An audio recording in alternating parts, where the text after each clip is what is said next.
Episode 4 में हमने देखा कि डैनी को कंपनी में जगह मिल गई है। डैनी को ये भी पता चल गया है कि हार्लॉर्ड अभी तक जिंदा है और हैंड ऑर्गेनाइजेशन ने उसे मरने के बाद फिर से जिंदा किया। हार्लॉर्ड न चाहते हुए भी उसे हैंड ऑर्गेनाइजेशन की हेल्प करनी पड़ रही है और इसीलिए वो डैनी से मदद मांगता है। यांग नाम का एक बिजनेसमैन जॉय को किडनैप करने की कोशिश करता है और ये पता चलने पर हार्लॉर्ड उसके आदमी को मार देता है जिसने जॉय को चोट पहुंचाई थी।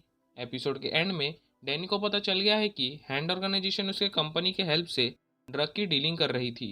तो अभी यहाँ से हम एपिसोड 5 की कहानी को देखेंगे जिसका नाम है under leaf pluck lotus. Episode 5 की शुरुआत होती है 3 लड़कियों से। ये तीनों लड़कियां हैंड ऑर्गेनाइजेशन के ड्रग्स को दूसरे बिजनेसमैन को बेच रही थी। ये ड्रग्स बस स्किन के ऊपर लगाने से ही उसका असर शुरू होता है। फिर हमें डैनी दिखता है जो रैंड एंटरप्राइज के साइंटिस्ट से उस ड्रग्स के बारे में बात कर रहा था। ये ड्रग का सैंपल वही है जो लास्ट एपिसोड में यांग यानी उस गैंग लीडर ने डैनी को बॉक्स में दिया था। साइंटिस्ट उसे बताती है कि ये ड्रग बहुत ही सिंपल है, इसलिए कोई भी इसे बना सकता है, जिसके वजह से पूरे शहर में ये ड्रग किसी बीमारी की तरह जल्दी से फैल सकता है।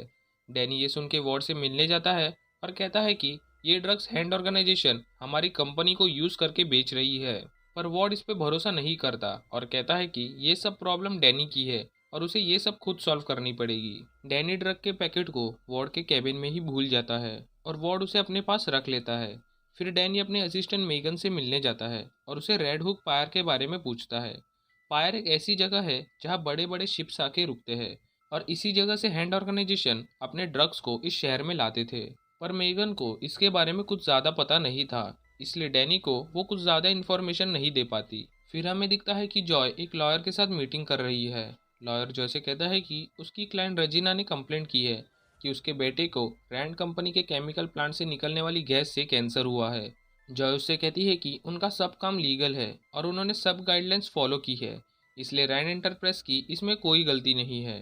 मीटिंग के बाद रेजिना डैनी से मिलती है और उसे बताती है कि उसके कंपनी के वजह से उसके बेटे को कैंसर हुआ है। डैनी ये सुन के रेजिना को सॉरी बोलता है और कहता है कि वो सब कुछ ठीक कर देगा, पर उसका लॉयर छुपके से ये सब कुछ शूट कर रहा था। वॉट डैनी का ये वीडियो देख के गुस्सा होता है। जॉय कहती है कि डैनी को पता भी नहीं कि उसने क्या किया है, इसलिए उसकी ये गलती नहीं है। वॉर्ड को तभी अपने डैड हार्लॉर्ड का मैसेज आता है कि जॉय जो कहेगी वही करना। वॉर्ड को पता था कि उसके डैड अपने रूम में बैठकर सब कुछ सुन और देख पा रहे थे, इसलिए वो उनको अपना मिडल फिंगर दिखाता है। इसके बाद वॉर्ड और जॉय दोनों अपने कंपनी की मीटिंग में होते हैं, जहां वॉर्ड सबके साथ उसी कोर्ट के केस के बारे में डिस्कस कर रहा था जो उन पे चल रही है। उनके कंपनी के गैस के वजह से उस बच्चे को कैंसर हुआ था, जिसके वजह से कंपनी को उस बच्चे के ट्रीटमेंट के लिए $200 मिलियन देने थे। पर वॉर्ड कहता है कि वो ये पैसे नहीं देंगे, क्योंकि अगर ऐसा किया तो हर दूसरे दिन कोई तो आके उनसे पैसे मांगेगा। कंपनी के शेयर होल्डर्स वॉर्ड के ये डिसीजन के खिलाफ थे, क्योंकि ऐसा करने से उनकी कंपनी की इमेज खराब हो सकती है।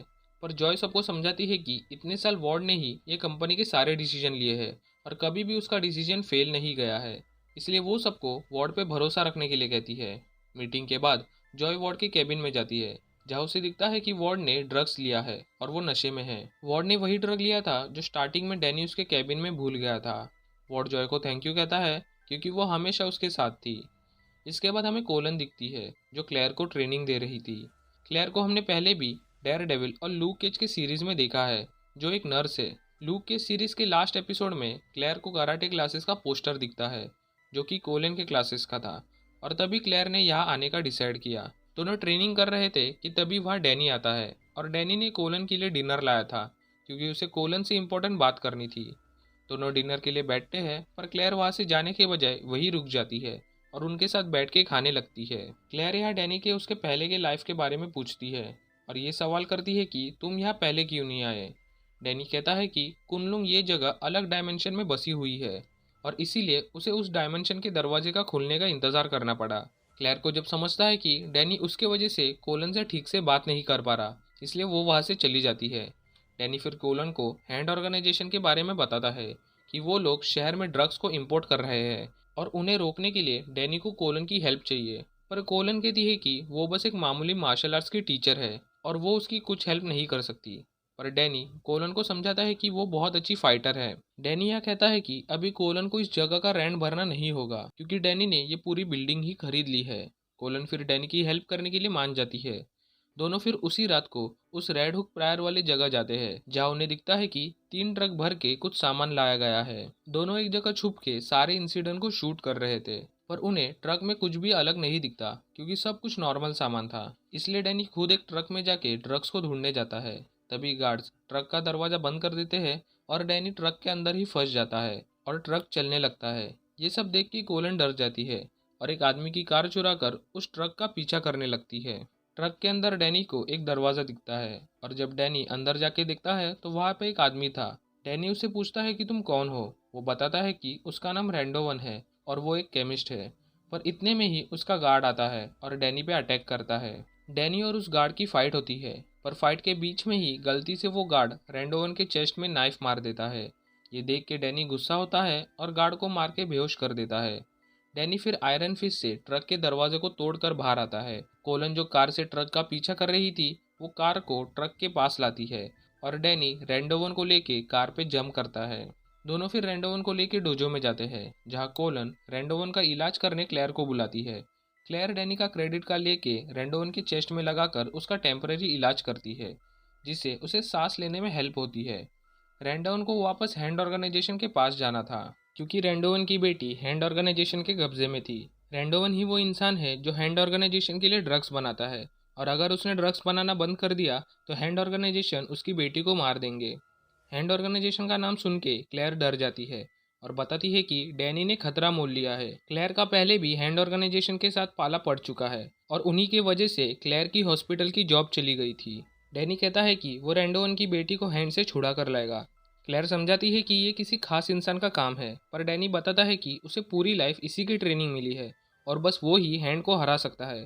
कोलन यहाँ डैनी का साथ देने उसके साथ आने वाली थी। एपिसोड के एंड में हमें वही गार्ड दिखता है जो अभी डैनी से ट्रक में फाइट कर रहा था। गार्ड मैडम गाव को ट्रक के किस्से के बारे में बताता है। हमें यहाँ पहली बार मैडम गाव दिखती है। मैडम गाव यहाँ ट्रक को दिखती है और उसे पता चलता है कि डैनी ने अपने एक हाथ से स्टील के डोर को तोड़ दिया। मैडम गाव को गुस्सा आता है, इसलिए वो गार्ड को मार देती है। मैडम गाव एक ड्रग डीलिंग का बिजनेस चलाती थी जिसे हमें डेयरडेविल सीजन 2 में देखा था और अभी मैडम गाव हैंड ऑर्गेनाइजेशन को भी चला रही है और यहीं पर एपिसोड 5 ख़त्म होता है। अगर आपको वीडियो अच्छी लगी हो तो वीडियो को लाइक और चैनल को सब्सक्राइब कर देना। मिलते हैं अगले वीडियो में, तब तक के लिए this is movies mind signing off.